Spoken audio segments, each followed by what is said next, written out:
The walls whisper secrets of blood and glory, of desperate last stands and unthinkable betrayals.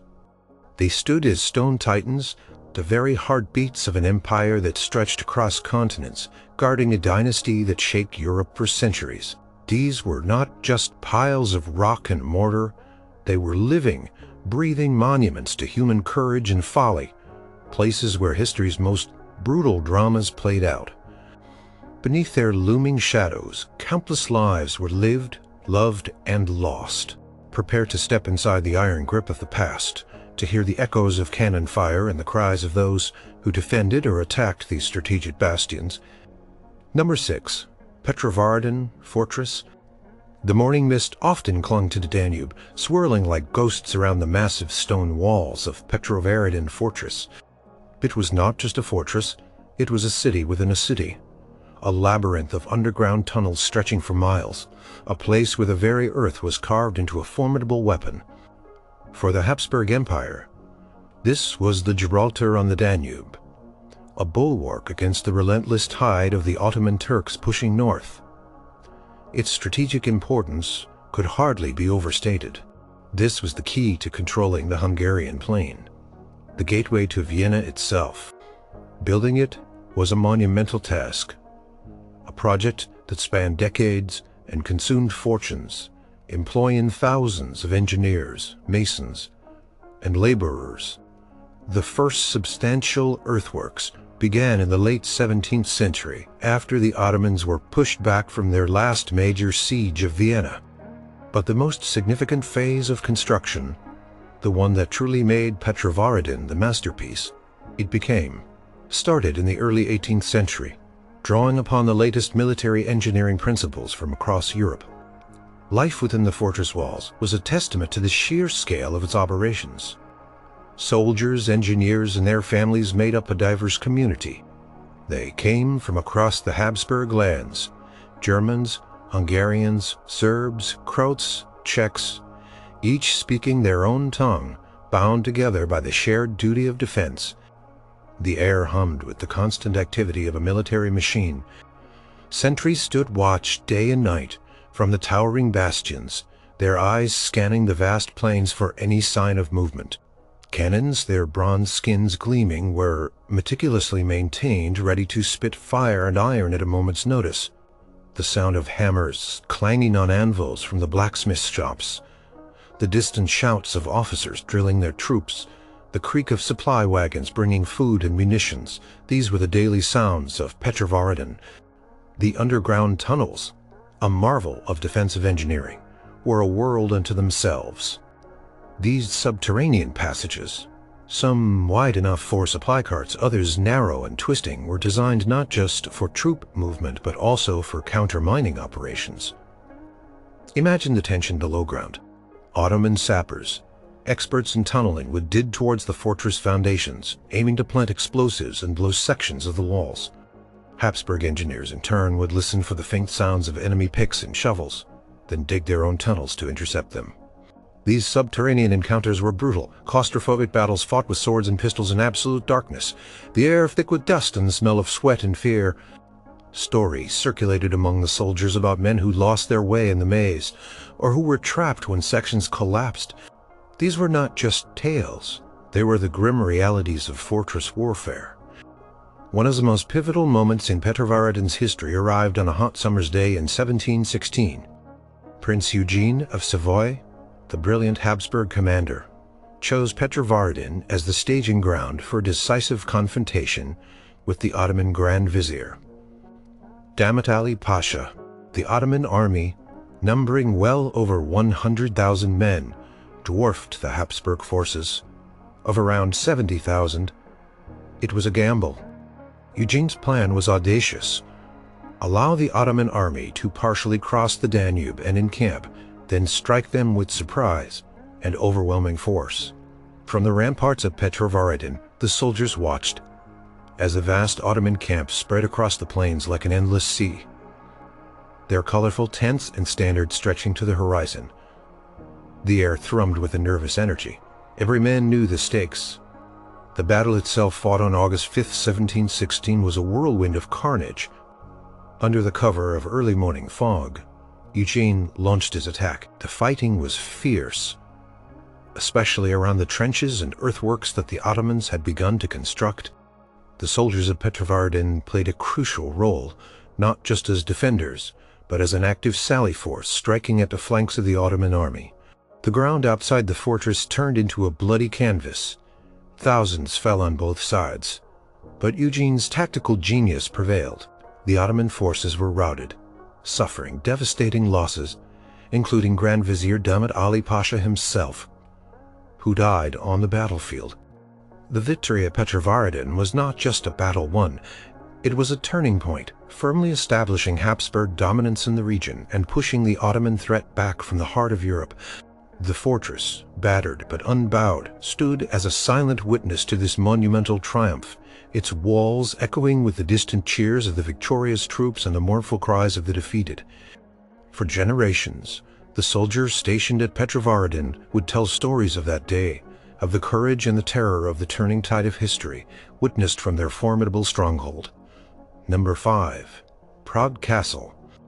Prague Castle, perched majestically above the Vltava River, was not a traditional military fortress in the sense of a border stronghold like Petrovaradin or Komardo. Instead, it was the administrative and symbolic heart of the Kingdom of Bohemia, a jewel in the Habsburg crown, and therefore a place of immense strategic importance. Its walls, while formidable, were less about fending off massive armies from a foreign power and more about protecting the monarch, the court, and the intricate machinery of governance from internal unrest or ambitious rivals. For centuries, this sprawling complex of palaces, churches, and fortifications had witnessed the coronation of kings and queens, the plotting of political schemes, and the eruption of dramatic revolts that reshaped the destiny of the empire. The lives lived within its ancient stone embrace were a fascinating blend of opulence and constant intrigue. Courtiers in silken robes walked the same cobblestones as stern-faced guardsmen in polished armor. Diplomats from distant lands negotiated treaties in gilded halls, while cooks in the vast kitchens prepared elaborate banquets. The castle was a microcosm of Habsburg power, a place where every decision, every whisper, every alliance could have far-reaching consequences. For the Habsburgs' control of Prague Castle meant control of Bohemia, a rich and populous kingdom that provided vital resources and manpower for their vast empire.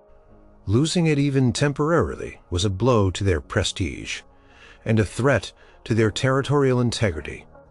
One of the most dramatic events to unfold within Prague Castle's walls was the defenestration of Prague. In 1618, this was not a siege or a battle in the conventional sense, but a pivotal moment that sparked a devastating 30 Years' War. On that fateful day, Protestant Bohemian nobles, frustrated by perceived violations of their religious freedoms by the Catholic Habsburg Emperor Testin, the Protestant nobles accused the imperial officials, Yaroslav Borita of Martinez and Vilem Slavata of Klumek, along with their secretary, Filippo Fabricius, of conspiring against them. In a furious act of rebellion, they seized the three men, and despite their pleas, threw them out of a high window of the castle. The fall was considerable, approximately 15 meters. Remarkably, all three survived, landing on a pile of refuse, or in a manure heap, a detail that was quickly spun into a miracle by Catholic propagandists and dismissed as sheer luck by Protestants. The immediate aftermath was chaos. The act was a direct challenge to Habsburg authority, an unambiguous declaration of defiance. It was a rejection of the emperor's rule in Bohemia. News of the defenestration spread like wildfire across Europe, interpreted by many as an open rebellion against the Habsburgs and the Catholic Holy Roman Empire. The Bohemian nobles swiftly established a provisional government and began to raise an army, marking the effective beginning of the 30 Years' War, a conflict that would ravage Central Europe for 3 decades and redraw the map of the continent. During the subsequent years of the 30 Years' War, Prague Castle faced various threats and occupations. It was besieged and taken by Saxon forces in 1631, and then by Swedish forces in 1648, in the conflict's final stages. The Swedish occupation, led by Vice Marshal Hans Christoph von Königsmarck, was particularly devastating. While the castle itself did not suffer the same kind of physical destruction as a fortress under direct cannon fire might, it was plundered extensively. The Swedes, known for their efficiency in extracting war reparations, systematically looted the castle's vast art collections, libraries, and treasuries. Priceless manuscripts, scientific instruments, and exquisite works of art collected over centuries by Bohemian kings and Habsburg emperors were carted away. The famous Codex Gigas, or Devil's Bible, a massive medieval manuscript, was among the treasures taken and remains in Sweden to this day. The looting of Prague Castle was a heavy blow, not just to the Habsburgs' material wealth, but to the cultural heritage of Bohemia. It served as a stark reminder that even the most prestigious and seemingly secure seats of power were vulnerable in times of widespread conflict. After the war, the Habsburgs reasserted firm control, transforming the castle into a more centralized imperial residence and administrative center, though its golden age as a Bohemian royal seat was largely behind it. Yet its strategic significance endured. It remained the visible manifestation of Habsburg dominion over Bohemia, a silent but powerful statement of authority, a constant reminder of the historical dramas that had unfolded within its ancient walls, shaping not just a kingdom, but an entire empire. The echoes of political debate, the clink of sabers, and the whispers of intrigue continued to reverberate through its storied corridors for centuries to come. Number 4. Eger Castle. High on a hill overlooking the town of Eger in northern Hungary stands a castle whose very name became synonymous with impossible bravery. Eger Castle, though not consistently a Habsburg possession throughout its entire history, played a critical strategic role for the Habsburgs in their long, brutal struggle against the Ottoman Empire. For brief periods, it was a crucial bulwark, and its most famous defense became a legend that inspired Christian Europe. The story of Eger is not just about stone and cannon.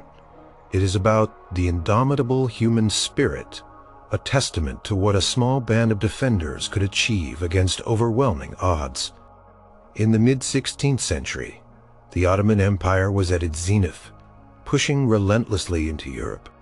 After the fall of Buda in 1541, much of Hungary became an Ottoman province, and the borderlands became a zone of constant conflict. Eger stood as a critical bastion, guarding the passes to Upper Hungary, what is now Slovakia. If Eger fell, the path north was open. The Habsburgs, as the rulers of Royal Hungary, understood its importance. They invested in its defenses, though often their resources were stretched thin across a vast contested frontier. The year 1552 brought the ultimate test.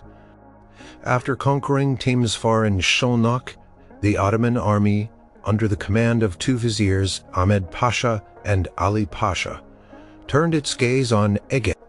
The Ottoman force numbered between 60,000 and 80,000 men, equipped with a vast array of siege artillery. Facing them was a mere 2,100 to 2,300 Hungarian, commanded by Captain István Dobó. The disparity in numbers was staggering. The people of Eger knew their fate. Surrender meant enslavement or slaughter. Ottoman cannons continuously pounded the castle walls, their thunderous roars echoing across the valley. Day after day the walls crumbled under the barrage. Wave after wave of Ottoman janissaries and other elite troops launched desperate assaults, climbing ladders, breaching damaged sections, fighting hand-to-hand with the defenders. The air was thick with smoke, dust, and the screams of the wounded. Inside the castle, conditions were horrific. Food and water became scarce. Disease threatened to decimate the ranks. The defenders were exhausted, their clothes ragged, their bodies bruised and bleeding. But what makes the defense of Eger legendary is not just the numbers, but the spirit Captain Dobo was a stern but inspiring leader. He knew that hope was their strongest weapon.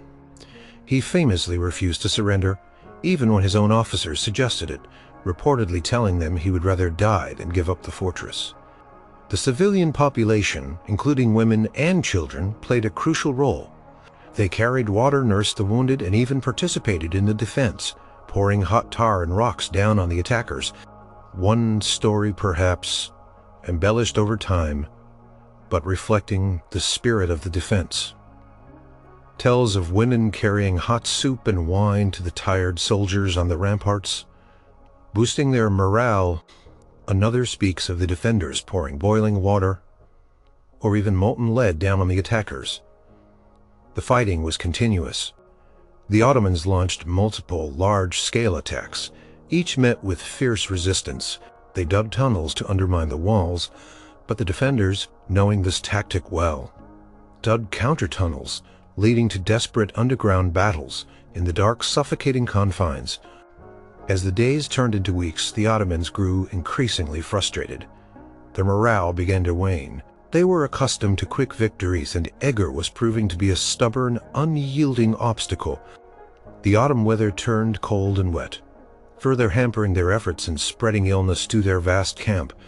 By mid-October, after more than a month of relentless assaults and bombardments, the Ottoman commanders, facing heavy losses, dwindling supplies, and the onset of winter, made the astonishing decision to retreat.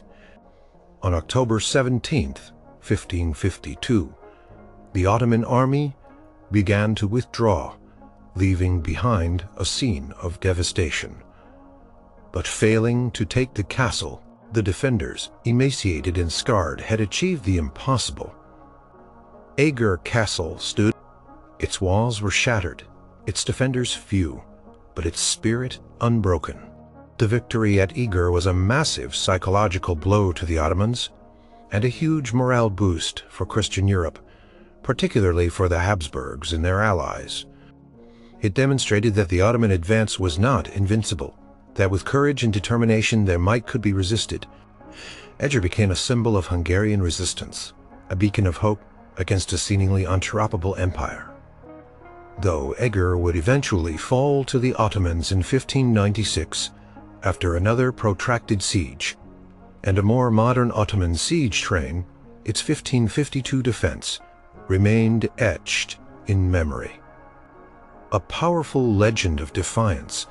For the Habsburgs, it was a critical if temporary triumph that bought them time and strengthened their hold on the remaining parts of Royal Hungary, proving the immense strategic value of such a fortress, even when its defenders seemed outnumbered and outmatched.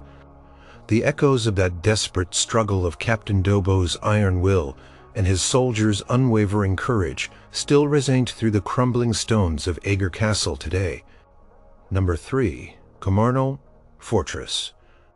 At the confluence of the Danube and Var rivers, where mighty currents churn and swirl, lies the city of Komarno.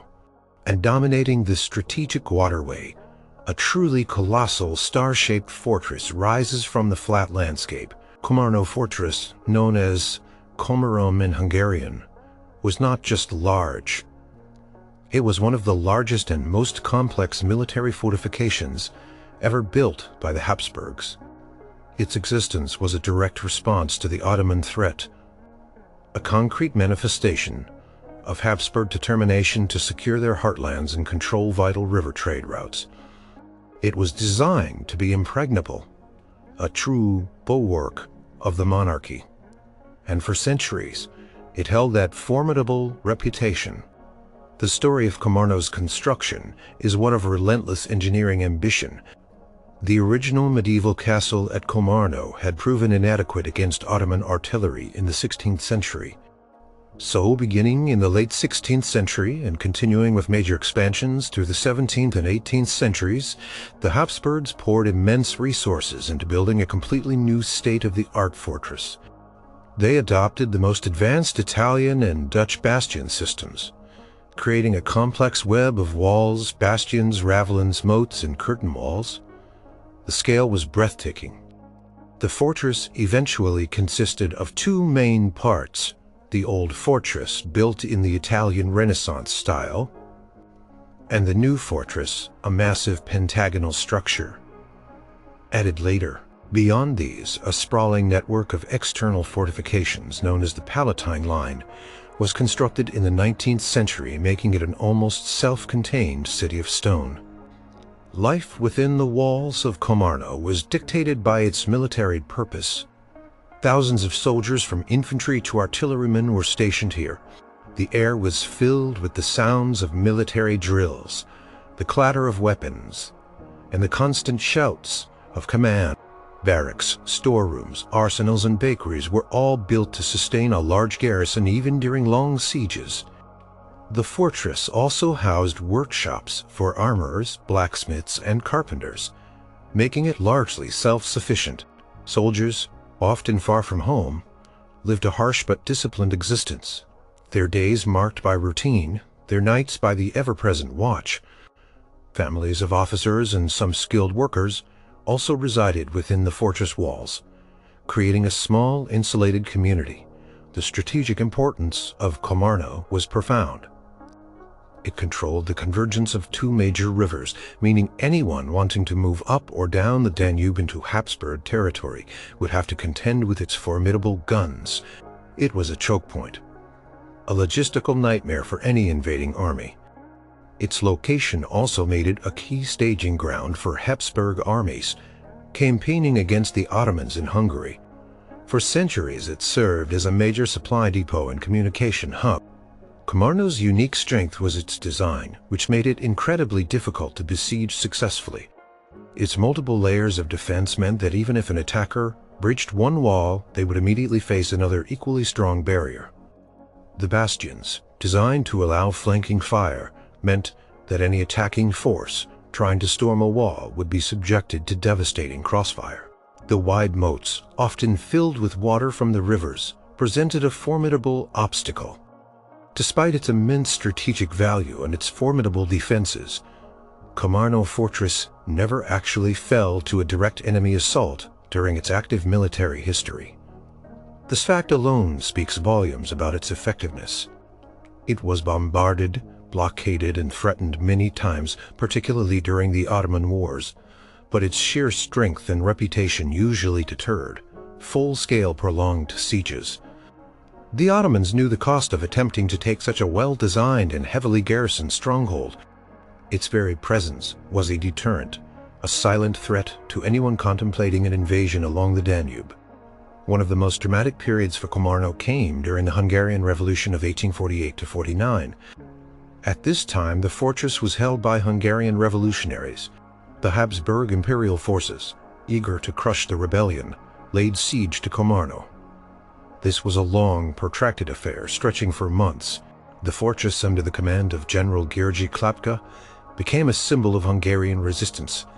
Despite facing overwhelming odds and fierce bombardments from the imperial artillery, the Hungarian defenders refused to yield. They endured shelling, counterattacks, and attempts to cut off their supplies. The city of Komárno itself suffered greatly, but the fortress remained defiant. Even after the main Hungarian Revolutionary Army was defeated elsewhere, Komárno continued to hold out.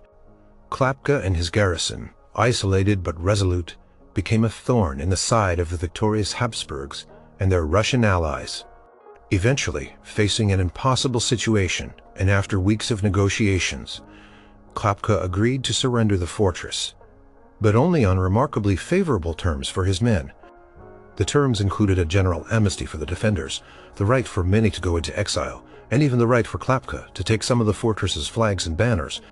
The fact that the Habsburgs were willing to grant such terms, rather than risk the immense cost and uncertainty of storming the fortress, stands as a powerful testament to Komárno's perceived impregnability. It was a fortress that, even in defeat, dictated its own terms. A silent giant whose shadow stretched far beyond its impressive walls, its stone still stands a testament to the might of Habsburg engineering and the unwavering spirit of those who defended it. Number 2. Prague Castle. Perched high above the Danube, its grand palaces and fortifications surveying the bustling city of Pest on the opposite bank, Prague Castle was more than just a royal residence. It was a contested strategic prize, a cultural heart, and a military stronghold whose fate often mirrored the destiny of Hungary itself. For the Habsburgs, acquiring and holding Buda was paramount. It was not just about owning a beautiful castle. It was about asserting their dominion over the Kingdom of Hungary, a land that was frequently divided and hotly disputed between the Habsburg monarchy. Its position at a natural crossroads, controlling a major river crossing and dominating the surrounding landscape, made it invaluable. The castle's history is a turbulent tapestry, woven with sieges, conquests, and dramatic shifts in power. Before the Habsburgs fully established their control, Buda had been the flourishing capital of the independent Hungarian kingdom. But in 1541, a pivotal moment arrived that would shape the region for centuries. The Ottoman Sultan, Suleiman the Magnificent, after a protracted siege, captured Buda from the Habsburg-aligned Hungarian forces. This was a devastating blow to Christian Europe and marked the beginning of 145 years of Ottoman rule in Buda. For the Habsburgs, who claimed the Hungarian crown, the loss of Buda was a constant humiliation and a strategic setback. Its recapture became a long-term goal, a military and political imperative. During the Ottoman occupation, Buda Castle was transformed into a formidable Turkish fortress, a vital administrative and military center for the Ottoman Pasha of Buda. Minarets rose alongside church spires, and Turkish baths replaced Hungarian noble residences. Life within the castle walls took on an oriental flavor, a unique blend of cultures. Ottoman garrisons, consisting of janissaries and other elite troops, were constantly stationed there, their presence a stark reminder of the new power dynamic. The castle defenses were maintained and often improved by Ottoman engineers, anticipating the eventual Christian attempts to reclaim it. The opportunity for the Habsburgs to reclaim Buda came in the late 17th century as part of the wider Great Turkish War. The Holy League, an alliance of Christian powers primarily led by Habsburg, Austria, and including forces from Poland, Bavaria, and Brandenburg, set its sights on retaking the ancient Hungarian capital. The Siege of Buda in 1686 was one of the most brutal and prolonged military operations of the era. The Christian army, numbering over 70,000 men under the command of Charles of Lorraine and Maximilian Emanuel of Bavaria, surrounded the Ottoman-held castle. Inside, the Ottoman garrison, led by Abdurrahman Abdi Pasha, was determined to hold out. The siege began in earnest in June. The Christian artillery pounded the castle walls relentlessly. Day after day, the bastions crumbled under the ceaseless barrage. The attackers launched numerous assaults, scaling ladders, and engaging in bloody hand-to-hand combat on the breached walls. The fighting was incredibly fierce, with heavy casualties on both sides. The air was thick with the stench of gunpowder, smoke, and death. Inside the besieged castle, the Ottoman defenders, including many civilians, faced starvation, disease, and the constant threat of assault. Abdurrahman Pasha, a veteran commander, fought with desperate courage, rallying his troops and personally leading counterattacks. He knew that the fate of Ottoman Hungary depended on holding Buda. The battle raged for over 2 months. On September 2nd, 1686, after a final massive assault, the Christian forces finally breached the last remaining defenses. The fighting degenerated into a brutal, street by street, house by house, struggle within the castle complex. No quarter was given. Abdurrahman Abdi Pasha fell fighting bravely near the ruins of the castle's royal palace. A testament to his defiance, the Ottoman garrison was almost completely annihilated. The city of Buda suffered immense destruction. Its once beautiful buildings lay in ruins. The recapture of Buda was a momentous victory, a symbolic turning point in the struggle against the Ottoman Empire. It marked the effective end of Ottoman rule in Hungary and cemented the Habsburgs' claim to the Hungarian crown. Following its recapture, Prague Castle underwent extensive reconstruction and modernization under Habsburg rule. The old Ottoman and medieval structures were largely replaced by Baroque palaces, reflecting the grandeur and style of the Habsburg dynasty. It became a significant Habsburg royal residence, though not as frequently used as Vienna. For the Habsburgs, it was a vital administrative center in their newly reacquired Hungarian territories. While no longer facing the Ottoman threat directly, its strategic importance endured as a key center of power and a symbol of their dominance in Central Europe.